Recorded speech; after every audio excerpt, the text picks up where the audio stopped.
என் கையில் இருக்கிற இந்த லைட்டோட விலை என்னன்னு தெரிஞ்சிச்சுன்னா சத்தியமாக ஷாக் ஆயிடுவீங்க. வேறு யாருக்கா இந்த லைட்டோட ரேட்டு தெரியும்னா கமெண்ட் பாக்ஸில் கமெண்ட் பண்ணுங்கள். இல்லைனா இந்த வீடியோ ஃபுல்லாக பாருங்கள், கண்டிப்பாக உங்களுக்கு தெரியும். ஸோ ரொம்ப நாள் கழிச்சு நம்மளோட யூடியூப் சேனலுக்கும் இன்ஸ்டாக்கும் யூஸ் ஆகிற மாதிரி ஒரு திங்ஸ் வாங்க போகிறேன் இன்றைக்கி. 2 பொருள் வாங்க போகிறேன்.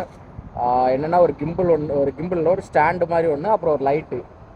அது எதுக்காக இது வாங்குறேன் அப்படின்னா, நான் நேற்று ஒரு கடையில் போய் ஒரு பொருள் எடுத்து பார்த்தேன். அந்த கடையில் வந்து அந்த பொருள் எடுத்து நான் வாங்க போனது ஒரு சின்ன பொருள் தான். நான் இன்னொன்று பெருசாக நல்லா இருந்துச்சு. உடனே நான் அதை எடுத்து பார்த்தேன். உடனே அந்த கடைக்காரன் சொல்லிட்டான், இல்லை அது ஜாதா, அது வந்து ரேட் அதிகம் அந்த இது அப்படின்ட்டான். ஏன்னா நான் வாங்க போனது வந்து பார்த்திங்கன்னா 20-30 ரியாலுக்கு வாங்கலான்னு தான் நான் போனேன். பட் அதை நான் எடுத்தது வந்து பார்த்திங்கன்னா 100 ரியாலுக்குள்ளது. ஒன்றாவே அது ரொம்ப காஸ்ட்லி அப்படிங்கிற மாதிரி அவன் பேசினான். அப்போ இன்னொரு லைட் எடுத்தேன். அந்த லைட்டுமே வந்து பார்த்திங்கன்னா 100-110 ரியால் இருந்துச்சு. அப்போ அதுவுமே அதிகம் தான் அப்படின்னா உடனே ஓகே நம்ம வந்து இதான் வாங்கணும் அப்படின்னு சொல்லிட்டு ஸோ பேங்க் வந்து காசு எடுத்துகிட்டு இப்போ அங்கே போய் அந்த பொருள் வாங்க போகிறோம். வாங்க போகலாம்.